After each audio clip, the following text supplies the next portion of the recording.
why don't we, I was gonna say, why don't we start with Adrian and Brenna since everyone kind of knows them a little bit already. And then when more people join, we can introduce Paul as well. Uh, so Adrian, well, Sarah's not here yet, and she had the particular question about the financial satisfaction survey and the life transition survey. Um, so I don't know. Let's start with Brenna maybe. And Clara, if you have questions, particular questions you're interested, you've got 3 veterans sitting in front of you right now that have lots of experience. Yeah, I think anybody who might be watching this recording later, or the couple of people who are here, I introduced myself on our first day on Wednesday last week or Thursday last week, whatever day that was. And so I've been in the industry for 10 years, and 8 of those was with an independent RIA, and the last couple of years after that were with Money Quotient, doing trainings like this for people like you. And then I just in January of this year started my own practice. And I can't believe it is almost November. The first of every month I record this little like 2-minute video to put as part of my newsletter. And every month it's like, hey, happy whatever month it is. And I can't believe that today I have to record one that says happy November. It's been crazy, a really, really quick, wild ride. But as I mentioned earlier, just really affirming and very successful, much more so than I would have anticipated during this year. And so that's been lovely. And then being able to stay connected to the Money Quotient community, both in terms of attending events and webinars, as everyone who's in the community gets to do, but also getting to lead the group communication workshops and other workshops that we do, and collaborate with Amy and Paul on some other creations that we're cooking up. It's always a fun thing. And so it's the best of both worlds for me. I really enjoy it. Awesome. Well, why don't Adrian, you give your kind of history as well, and we'll go Okay. across the board. So I launched my firm in 2019 and did the Money Quotient training in February of 2020. The registration process in 2019, I started in February and finally was able to officially be registered and tell people about my firm in August of 2019. So it was kind of long. So when I came to Money Quotient, it was really at the beginning of doing that, which also coincided with, the beginning of COVID, which I think helped because most of what I do is virtual. So it was kind of this nudge for everyone to be virtual. Anyway, so roughly 4 years in, and before I had my own firm, I worked as a financial counselor with military families, kind of in different locations in the US. And I did that since 2013. And before that, I just volunteered and worked with people on budgeting and kind of managing their money through different like nonprofit organizations. Yeah, I'm not sure what else to share. Well, I do think that what I've been promising everybody is that you guys would also share kind of a high level overview of how you've implemented the Money Quotient materials. People have been really interested in some specifics and like how long things take, and Brenna, I think you have some things you can probably show on your screen, right? Why don't we go there? Sure. Good morning, Michael. On someday last week, whatever day that was, we had a little bit of this conversation. We started to inch into how does this work and what does this look like? And so I did take a little screen grab from my website and put it into somewhere in the classroom to show you kind of how I introduce the tool or the process from a high level. And I shared this and just bluntly shared, honestly, on that I use a bunch of the language that Money Quotient uses. So in terms of, establishing your point A that we've been talking about throughout this process, and then figuring out what you want, your vision, exploring your vision. And I've seen some advisors, like I said, this is explore, engage, envision, enlighten, empower, right? And I've seen some advisors use the Money Quotient terms to describe it in their process. So you can really make it your own. Obviously, I just edited mine to match the theme of my practice. So this is kind of one of the first things that a client might see. And then during the course of our meeting, our initial getting acquainted meeting, I go through this slide deck together. And here I use that term that I talked about on our first day, a parallel process. And I use that exact phrase of, we're going to talk about your money, and we're going to talk about how you feel about your money. And if that feels uncomfortable to you or something you're not interested or willing to explore, we're probably not a great fit. And so, and that language is all over my website too. So my hope is they have self-filtered before we're sitting down for an hour together, if that is the case. And then here's another version of that, a little more detailed version of that same kind of process for a client to walk through. So I have a 4-meeting process for kind of initial planning work, and try to break it down here with the meetings, the stuff that happens between, and it's a communication back and forth, a volley back and forth. And I can help you out if there are 4 meetings in the process. If we need to hop on a phone call or we need a 5th meeting, no problem. Paul, were you going to say something? I saw your finger go. Oh, okay. So I've been working with Paul long enough to know. That usually means I have something to say. Exactly. So then kind of future planning, this is to give them the chance here between the two to kind of explore and expand that vision.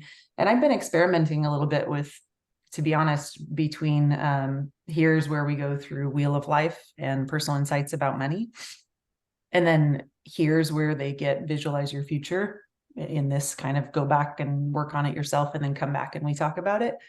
And so I've had some clients who have done it in written form, some clients who have done like a visual version of it, like a whiteboard, like a digital whiteboard. And then the other thing I'm thinking of experimenting with a little bit is maybe using defining true wealth in this section. I was talking with some other Money Quotient partners recently who were experimenting using that either in addition to or in lieu of visualize your future. And I love that tool so much. I really think it's a powerful one. So it'd be really fun to incorporate that. So that's part of what I love about Money Quotient is that, I have the process here that gives clients a really clear idea of what to expect and how we get from the beginning, the mess, their banker's box full of stuff, to the end and something that is tangible that they can do something with. And it also gives me leeway to be flexible and to change out a tool here or there, or to try something different and continue to experiment, because that's part of what makes our jobs fun, in my opinion. It's not just rinsing and repeating the whole thing. And as I mentioned, I just started up in January. So I'm still iterating all of these processes. But having something like this has a couple of benefits, of course, consistency, giving the client a clear expectation. It also translates really well into a workflow in Wealthbox. So it's very easy for me. So I have different workflows for, lead to prospect, prospect to client, the engage, envision, enlighten, empower stages. So all throughout there, and then have quick links to my fillable forms through Money Quotient embedded in my templates for my emails that are saved. So all I have to do is type in email I send out after the engage stage meeting populates, and I just change out a name or two. So that some of those efficiencies, I know one of the concerns we hear sometimes from partners is about time management. And for me, the time in the meeting is the last thing I want to cut. Right? It's like, it is the most important thing. And my meetings these two are 60 minutes and these two are 90 minutes. That's how I structure those. Sometimes we don't need all 90 minutes in these, just depending on how deep we go or how much conversation is. If we're doing any cash flow work or conversation, that meeting is probably going to be 90 as opposed to 60. So for me, finding efficiencies outside of that 60 or 90 minutes, so I'm not crunching that, that's what I'm most focused on in this first early part and phase of my practice, is making sure that this is replicable, easy to do. And now that I'm 11 months into this, I'm like, oh yeah, I just onboarded a new client and I'm tracking my time. And it took me about a quarter of the time it took at the very beginning when I was setting everything up, because of these templates and processes and stuff. So that's, I think, a learning curve a lot of people who have their own practice probably can commiserate with. But yeah, that's how hopefully that's helpful. That's awesome. I haven't seen these new resources that you have. They're very cool. Yeah, they're good. This slide deck's really, people like it a lot because it's like straightforward. Yeah. And I want to emphasize the fact that when you have something so clearly laid out, a process so clearly laid out in the prospect stage of the process, when you can make something for the client that, for the client, particularly if they're working with an advisor for the first time, but even if they've worked with other advisors, they're still going to have this like foggy or not, unclear understanding of what it's going to be like to work with you. And so the more you can be detailed and lay it out in a clear way like that, the easier it will be for them to say yes and move forward. And so these kinds of well laid out presentations, I think, are so important to setting the stage and for that conversion rate too, to increase. Can you share, Brenna, also, I know you're just approaching your 1-year anniversary, but can you share with people maybe a little bit about what your plans are for like year 2 with your existing clients and kind of the future of your long-term relationships? Yeah. I'm trying to find the right balance between, Amy and I have had a lot of conversations about service calendars and how those make our jobs easier, but may not necessarily be the best thing for the client, because we're telling them, hey, it's time to talk about your estate plan. I don't care if this isn't on your mind, but this is on my calendar, so we're going to do it, So there's a balance there. So that in year 2, my hope is to find, and there's so many advisors who are so generous with their resources and what they do and how they structure. So learning from other people in that way and finding ways to continue to, how do we do this manageably? I'm not interested in a surge calendar necessarily, but I do see the value of, I'm looking at everyone's estate documents around the same time of year, because then it's all fresh in my mind and I'm up to speed on that, and feeling like it makes things more efficient. So I do feel like there's a little bit of balance that I'm trying to weigh in here. And I think it might end up being more co-created with the clients, where I'm saying, hey, this is typically the time of year where I take a look at X, Y, and Z. If we haven't looked at any of those things, particularly since we're just within a year or so of I want to get through that.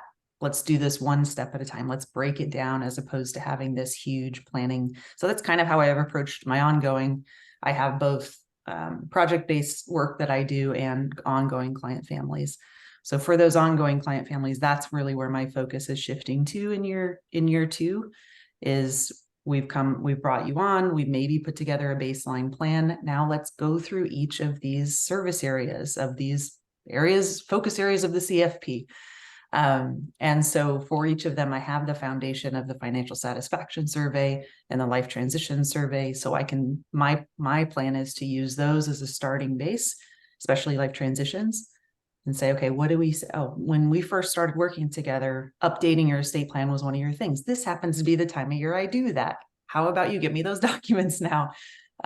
Because typically our clients, my client families are like, you just tell me when we're supposed to do stuff and we'll do that. So to wait fully on them to have the catalyst or the drive to want to update their estate plan is not ever going to happen. And that doesn't feel good. But for me to say, here's the invitation, here's the time of year, here's where we talk about this. And you'll see in that, I'll share my screen again. That slide deck I just put into the chat.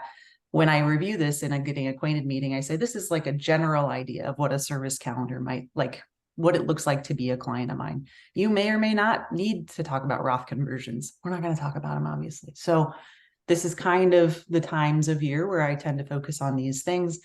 And I want you to know you can call me anytime. So again, it's kind of a mix of those things, but in terms of being able to incorporate money quotient stuff into it, I think having the baseline of those two very first tools we went through serves as such a launching pad for knowing what's next. What do we need to, what are priorities? What do we need to talk about?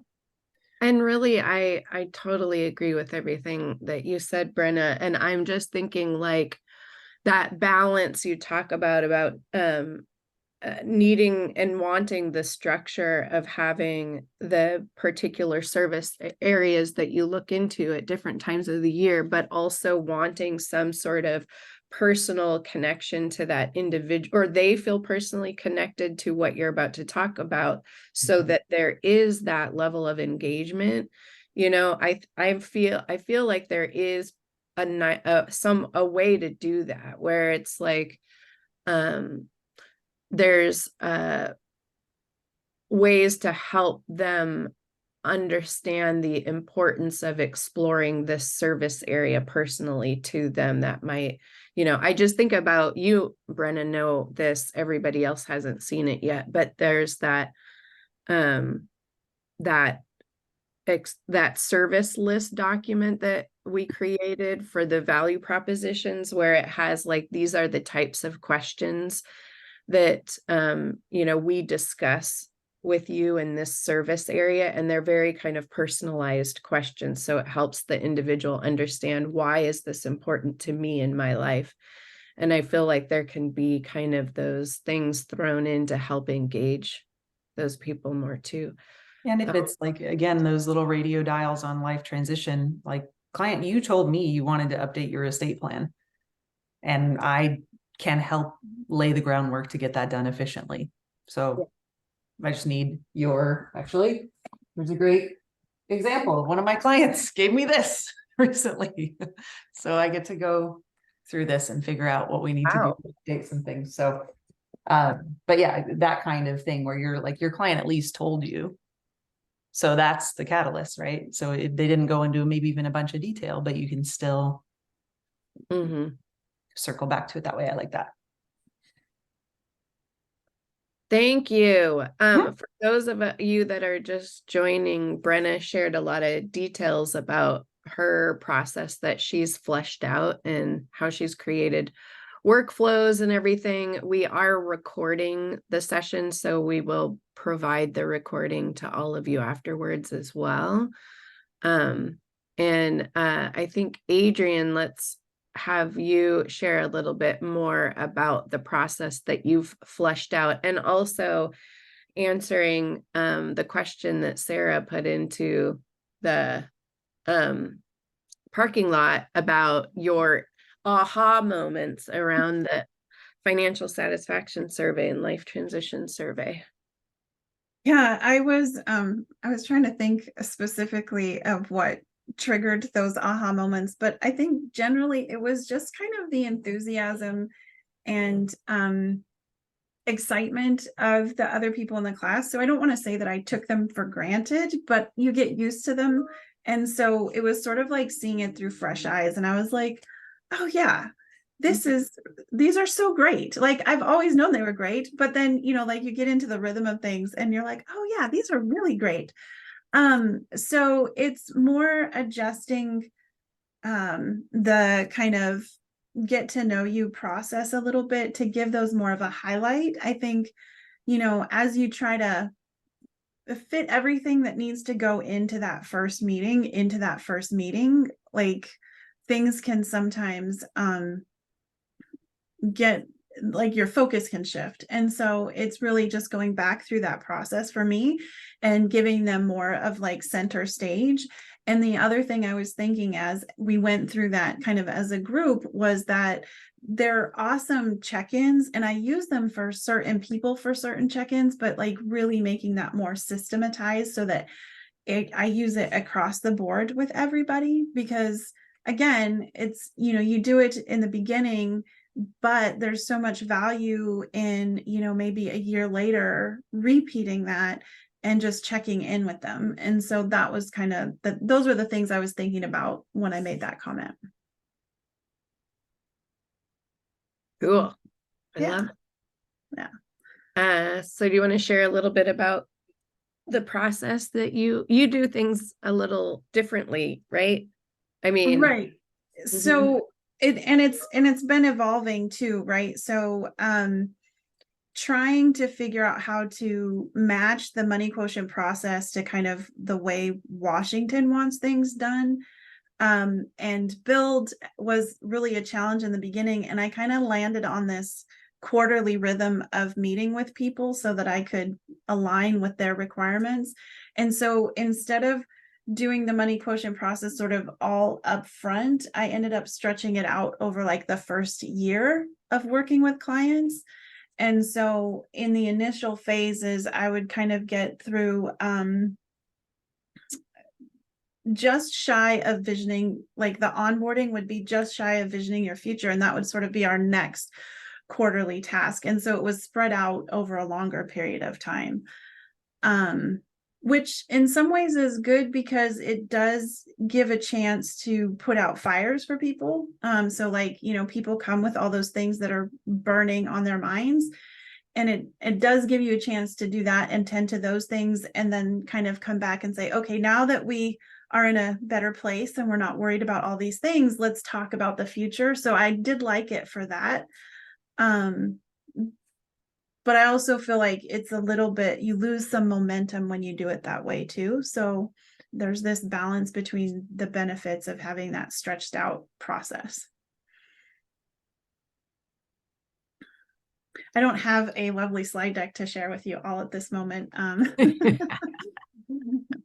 didn't know that was the thing, so I would have done that. But You can lift anything you want off of that one. yeah. I will say that the clients that so I have some clients that I don't necessarily do the whole process with, just because it is stretched out over that kind of first year of working together. And there's a huge difference between like how just the relationship, but also how comfortable they are, how comfortable I am, how smoothly things go. There's just this massive difference qualitatively between the two engagements that I've been really, as more people come on, it's like, this is the process and this is what we do. And it's less optional than it was in the beginning because I didn't enjoy the outcome of not having people go through it. And I know sometimes as like a new advisor, when you're just trying to implement this, you're like, wow, is everybody going to like this? Is there going to be pushback and those kind of things? And what I discovered was if there's pushback, that's a really good warning sign that we're not a good fit, like Brenna was saying. And if we don't do this, the outcomes are just so drastically different. So. And now I'm in a place where I can be like, yeah, sorry, that we're not a good fit. But. Awesome. Thank you. Let's have Paul introduce himself. Oh, Sarah, is there a question before we? Real quick, for Adrian. So you said the outcomes are drastically different. So besides the difference in the depth of the relationship that you have with the clients that you do walk through the process with versus those that you don't do such a deep dive, is the difference mostly in buy-in and completing tasks, or what other differences have you noticed there? It's buy-in, it's completing tasks. It's part of it is just that I don't know them as well. And so if it's been a while since we had a meeting and checked in, I feel like there's a lot more effort that I have to put into getting ready for that meeting. But for the clients that we went through this process, like I know them so well that it just seems a lot easier to prepare for meetings, even if there's been a gap.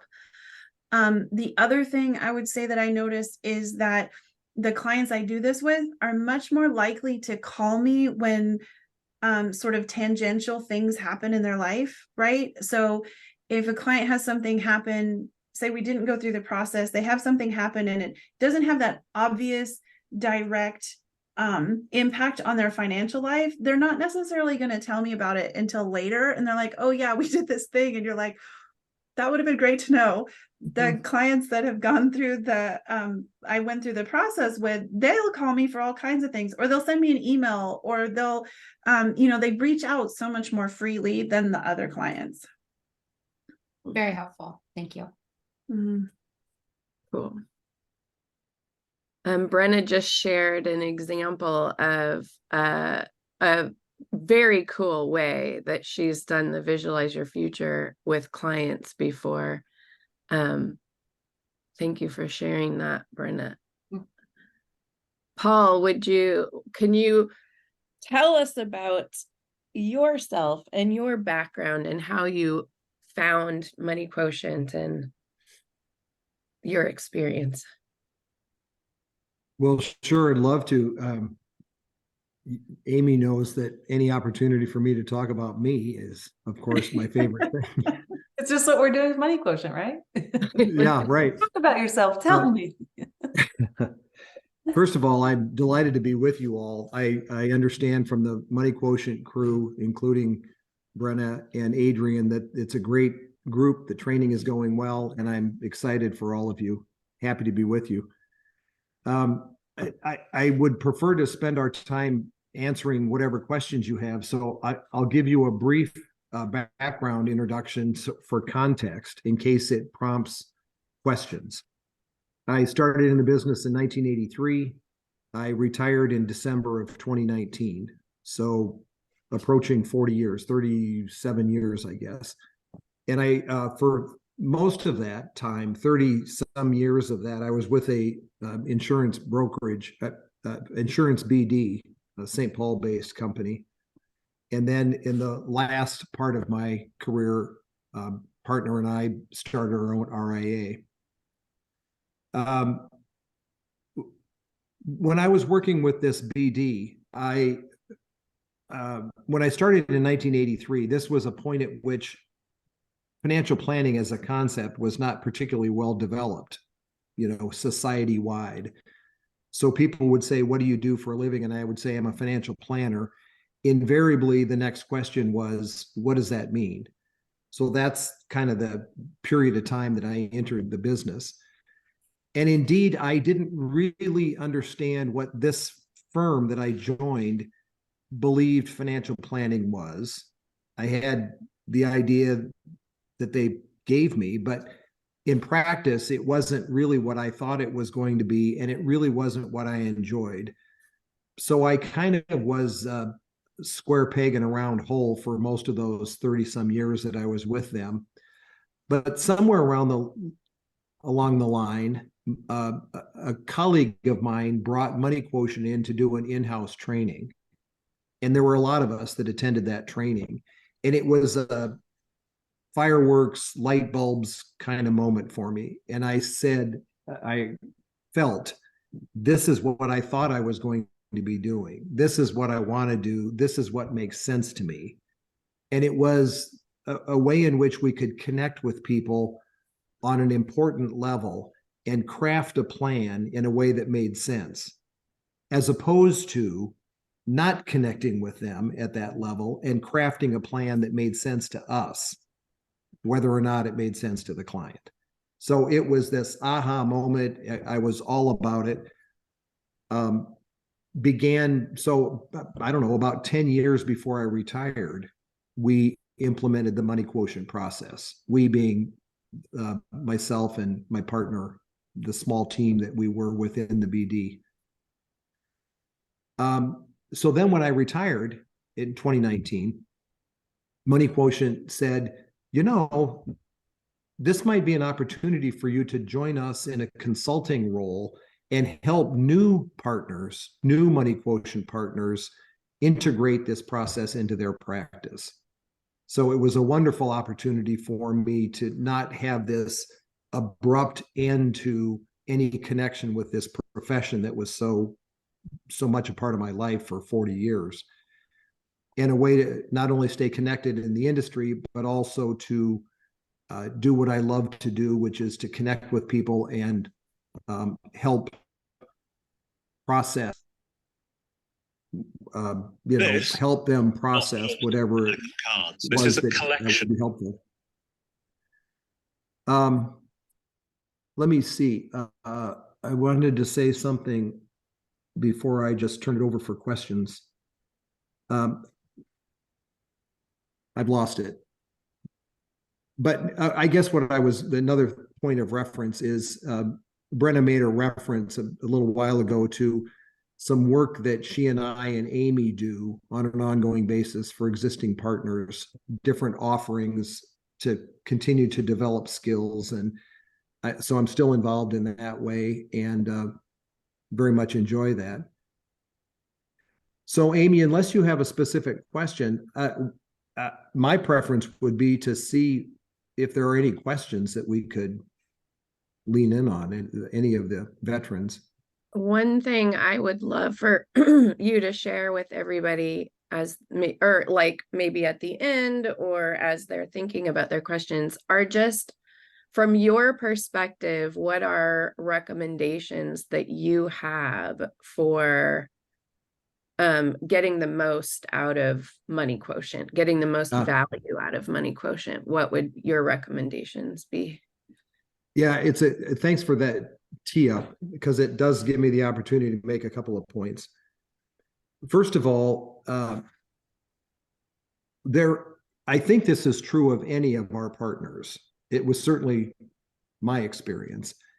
And that is, not all clients were as receptive to my way of doing financial planning as others. There was this continuum of people that were all in versus people that were pretty reticent about adopting my process. And over the years, I adopt the idea that this was as much about the way that I presented the process as it was the client being hesitant or reticent. So I ran across a quote years ago that I think that I used all the time. And it was something along the lines of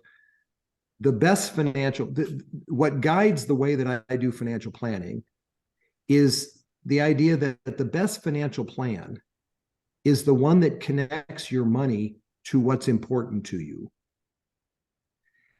And so that, to me, allows the client to kind of say, yeah, I can get my mind around that. Even if I think this is going to be what we might call traditional financial planning, even if that's what I think I'm expecting, I can get my mind around the idea that you're going to connect my money decisions, my money life with what's important to me. And I'll just point out something. This is a personal opinion. I don't know that this is a Money Quotient party line, but I didn't use the word values there because I believe the word values is overused, misused, and is a little charged. So if I talk to somebody about, we're going to investigate your values, some people would be very open to that and excited about that. Others, that might produce an eye roll, like, oh my God, do we have to do this? But to say that I'm going to spend some time with you to help uncover what's important to you, which in fact is values, I think somebody is a little more receptive to it. So I think the best financial plan is the one that connects your money to that which is important to you. And that just sets up, even for the person that might be reticent, that just sets us up for leading into this process that will unfold. And then we'll see if we can convince them or we can nudge them toward this process, even if they weren't thinking it's what they wanted to do. So that's the one thought there coming off of Amy's suggestion is if, you know, you will encounter people that are in different degrees of readiness for this process, but still, if you communicate clearly why you believe this is important and just look for opportunities to demonstrate that, those that will come around, and those that won't, then you've done your best job trying to convince them or trying to show them the way.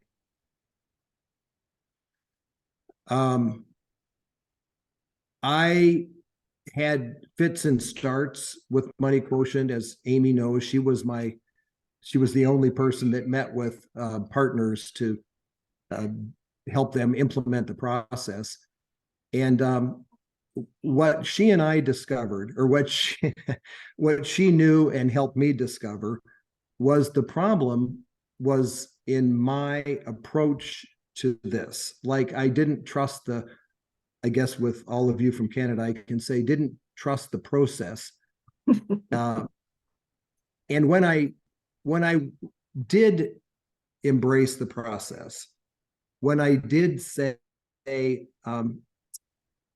if I just will use the tools and trust the process, things will go better. So the takeaway from that, I think, is sometimes we got to get out of our own heads a little bit to allow things to have the opportunity to do what they can do. Can I jump in there with Paul on that? Please. You know, as he put it, as learning to trust the process, I think one of the things that I had to learn to do was really to assert the process. So, you know, not just let clients push back about it and be like, oh, okay, well, let me adapt to you. It was more, you know, nicely, positively, but asserting the process and just saying, well, this is how I do it. And it took me a little while to get there, to say, well, this is just what I do. And that's probably because I didn't have kind of the same background experience. Like, as Brenna had worked with an independent RIA before starting hers, and I had done something completely different. And so, but once I got to that point where I felt like I was more comfortable asserting it, then things definitely went better.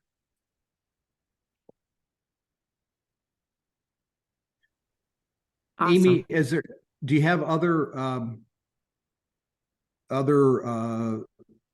questions that you want me to address specifically, or issues before we open it up? Maybe what's outside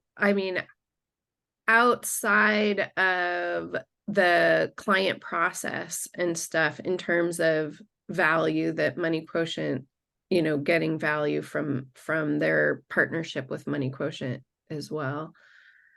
I mean, long term, what is, you know, what would you recommend in terms of people getting, you know, long-term value out of Money Quotient as well, in terms of, Okay. They've got their process created, they're feeling comfortable, Yeah. you know, all of that. Yeah, great. Okay, so again, this is my opinion, my strongly held opinion, therefore I think it's the truth. And that is the great value, I believe, that Money Quotient provides us as partners, as practitioners, is, first of all, the tools are great. The tools are great, and you know that they were born out of research, so they make sense, they're done well, they're great. The process is fine. It's great. But honestly, where I think Money Quotient helps me as a practitioner is in continuing to hone my skills at being effective in the client experience. So there's a whole range of skills that we can develop and master to be good at knowing how to use the tools effectively, how to have the conversations effectively. How to think about this process. Like, for instance, I'm fond of saying, if you will simply go into a meeting, regardless of the tools that you're planning on using, if you'll simply go into that client meeting genuinely interested in what the client is going to tell you, it will be a very worthwhile experience for the client. Genuinely interested. So I'm not using this tool just so that I can check a box to say I used it. I'm using this tool to facilitate a conversation because I'm genuinely interested in what the client has to say. And what the client has to say is important as I construct, or I and the client construct their plan. So it's not a perfunctory process. It's a meaningful process in which I'm genuinely interested in what they have to say. So to Amy's question, take advantage of the opportunities that are plentiful and ongoing to continue to hone those skills about how best to use the tools that are made available to you. And you've heard of the opportunity. I'm sure the training has included the opportunities, but a perfect example of that is the webinars that we have. And there are other opportunities, the workshops where you have the opportunity to hear and see somebody practice the tools and gain some insights into how best to present them, how to ask the right questions, how to listen, how to respond, all of those kinds of things. It goes beyond just understanding the tool. It's how to use it effectively. Stay involved. The community is wonderful, and we will grow. The degree to which we're going to grow in this profession and in our understanding as what a financial life planner is really has a lot to do with being engaged in the community and learning from each other. Yeah, I would just add a big thumbs up to that. I think initially when I started in this and was welcomed in at a Money Quotient event before I was a partner, before I'd even been to the training, I think it was in 2019, and just was brought in with a big bear hug of welcome. And you never know how, like, those connections will continue to feed you. So as I was starting up my practice last year at our gathering, I'm like been in the ears of 5 or 6 people who are leaders in this industry and happen to be part of the Money Quotient community as well. And I get to talk to them one-on-one. It's like, can I take you out to the food cart down the road and we can talk? And they are, of course, were super generous in sharing. So all of the things, I often get a lot of compliments on some of the systems and the processes and the way that I've laid this out. It's not because I'm genius and thought it up. It's because the Money Quotient community was so generous in sharing with what they found worked for them and sharing some of the pitfalls to avoid. So it's a huge piece of it. I love that. Sweet. Let me ask this question for the group. I used to say, after a client meeting, the clients would leave. If it was a couple, they would leave and come back for a subsequent meeting. I liked to start the subsequent meeting by saying, what was the conversation in the car on the way home about our last meeting? Which is to say, how did you process what we did? What did you think? What was on your mind about that meeting? So similarly, I'm going to ask, what are you saying to others, if you're in a relationship, to your partner, your spouse, about the training? What are you saying about what you're excited about? What are you saying about apprehensions that you have or concerns that you have? What's on your mind as the training is unfolding? Are you excited? Are you apprehensive? Jacob is saying something. Yeah, I was muted.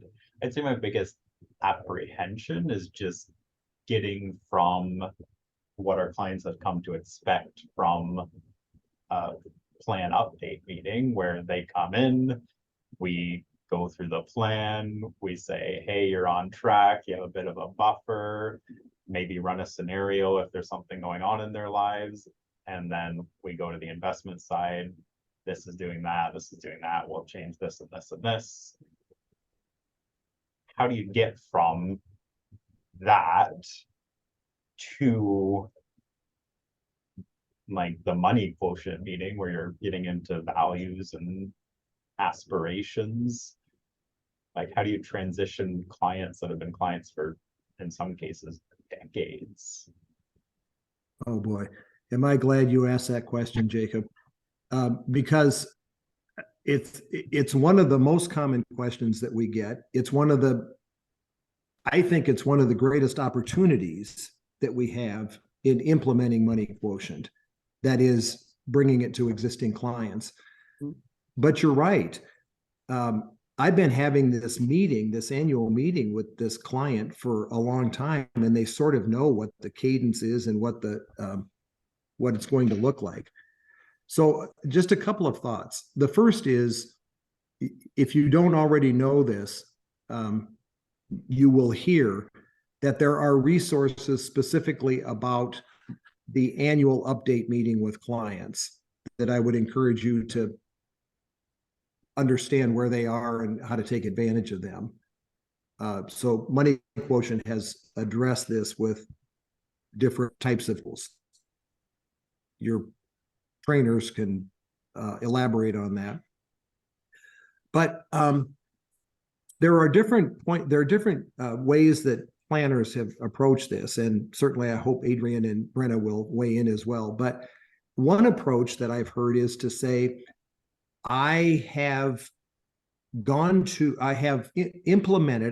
implementing this new process, and then whatever you say about the process. I'd like to try it with you and see what you think. If that works for people, that's fine. I don't particularly love that approach. I think what I did and what I suggest to people is that we tiptoe into this and say, we've been working together for a long time, and I'm getting to know you. I believe I know you better than a lot of people, but I don't know that I fully understand completely what is important to you, what concerns you have, what your views are of the future, et cetera. And I'd like to know that, because I think that's how I can construct the best plan. I want to take what we've done together and make sure that we're crafting the plan that represents your best life. So I'm going to ask you to use a couple of tools that I am using with clients to help us take an inventory of that. And then that's, the setup for the financial satisfaction survey, life transition survey. And so you've just slid into financial life planning by just introducing those two tools in a way just to make sure you've been on track with your planning and make sure that there aren't any gaps in crafting the plan that's most important to them. That's one thought. Let me just pause and let Adrian and Brenna say something if they'd like. Yeah, I think for me, it was way more in my head than it was in the client's head about what they expected of me, how this needed to be. It was my own barriers to overcome. Even though I believed in life planning, I mean, this feels like the right way to do planning to me. I still had this assumption of what my clients wanted or needed or expected out of me. And so I did very similar to Paul in terms of, and I shared this a little bit early in our training together, saying, here's a tool. What don't I know about this client that I've been meeting with for 8 years? I don't think I knew about that. I'm going to ask them that question. So rather than, and that was my way of tiptoeing into starting to bring some of those conversations in, was rather than saying, here's a process and a tool, and I'm going to do this, because I just wasn't there maturity wise in my own way of my own comfort levels, my own practice, all of that. So that was a good way for me to ease into it in the front end. The other thing I just thought of was some of the research that we looked at on the first day together about the differential between what advisors think and what clients think. You can go to a client and say, I just learned about this horrifying research that, and I don't want to be one of those advisors that thinks I'm doing a way better job than I am. So I really would love to come back and just kind of lay some groundwork and see if I've missed anything, because I only have my 2 ears, my 2 lenses, right? We've been talking about. So I think there's a lot of different ways to do it rather than sort of starkly saying, this is my process now, everyone's doing it. You can, I don't know, find what feels natural to you. Adrian, Yeah, and incorporate that notion that I don't know if I've mentioned this to you along the way. I hope you know this, but my view of the best financial plan is the one that connects your money decisions to what's most important to you.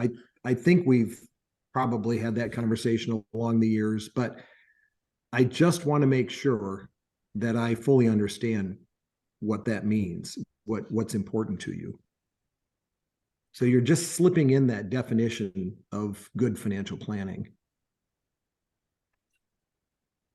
I think for me, I haven't done this long enough to have long-standing clients that, I have to like bring over into the money quotient world. And so it's a little bit different in that experience of it. One thing I have struggled with is because most of my meetings are virtual, I would say 98% of what I do is virtual, is the introduction of tools. Right. So it's one thing to introduce it in a conversation. But maybe you want to send something to somebody outside of a meeting or in between meetings. And so I think that's where those the tool guides that are like, if you sign up for it and they have in the website, you can get the tool guides. I think that's really helpful. But I've noticed I have to be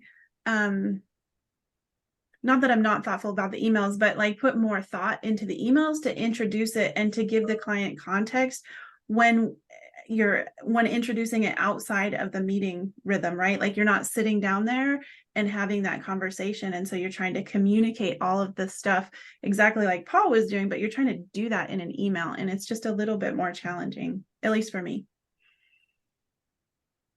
I'll just add too that, Jacob, we do have email templates, and specifically for existing clients that you're introducing money quotient tools for the first time, there's actually sample scripts on how to do it in a very kind of, we're bringing in a couple of new tools into our annual review meeting. As we're doing this kind of with all of our clients as a way to keep up to date on what has occurred over the past year. We believe we know you very well, but we don't want to make any assumptions.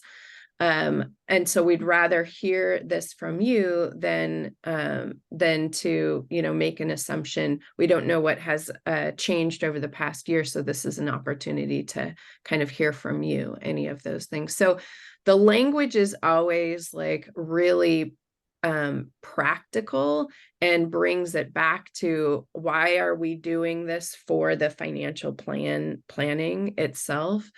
And then the idea is with existing clients, once you've implemented the financial satisfaction survey and the life transition survey, if you remember those from the first day, you're doing that on an annual basis, then that will open up opportunities to potentially bring in another tool or a short sequence of tools. So with existing clients, implementation is different, clearly, because you've already had an onboarding process with them, and we call it issue-driven implementation.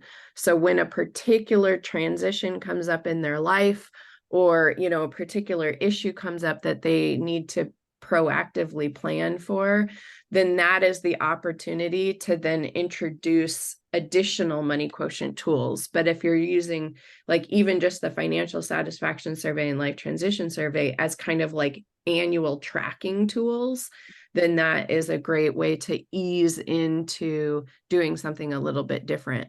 But there are part of our implementation program, the very beginning is we're focused on existing clients first, because for most firms, that's the easiest place to actually start with the existing clients. And then we move into building out the onboarding process. I'm glad you brought that up. That's a common concern that comes up. Yeah, well, thank Right. you all. I appreciate the answers because Yeah. that's what most of what we'll be doing is. So I Yeah. have a little bit of clarity on that, and it's not so, I guess it's not as scary knowing that you kind of just start with that and then look for opportunities to move into, well, where it's natural, the deeper tools. So Mhm. Right. thank you. Yeah. Amy, if it's all right with you, I'm going to put my email address in the chat. Cool. And I just would offer to all of you on the training, any of you on the training, if you'd like, if you have a question that you think I could lean in on or provide some background on, or if you'd like to connect at some point and process something that you're struggling with, if you'd like to practice a tool with someone that's, it's not going to be a client or a friend, just reach out to me and I'm happy to be a resource to you in any way that would be helpful. So I'll shoot that out and Thank you, contact Paula. me if you'd Very like. generous of you. And hopefully, well, you will see if you are hopping on board as a Money Quotient partner and go through the implementation program, there is a great video that Paul created as part of the curriculum. Paul's Points to Ponder. I love it so much. And hopefully you'll see him a lot more in the future, part of webinars and leading different workshops and things with Brenna and I too. Yeah. So thank you so much, Brenna and Paul, and also Adrian for sharing. We did record the session for any of you that popped on a little later, so you'll get the benefit of hearing more specifics about their experience with implementing the tools. Yeah. Great And being with you all. I wish you all well. I dropped my contact info in the resources to remember section of the Harvest area. And I also added a link to my Ask Me Anything. So I host those a couple of times a month for advisors or anybody.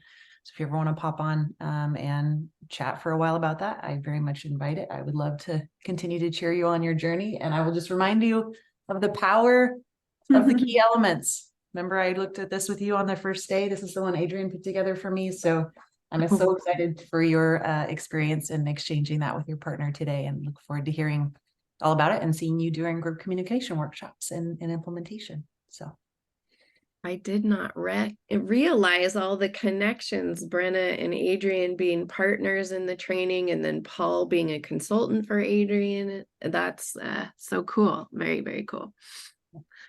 Thank you so much. Good to be with you. Bye-bye. everybody. Thank you very much for your time.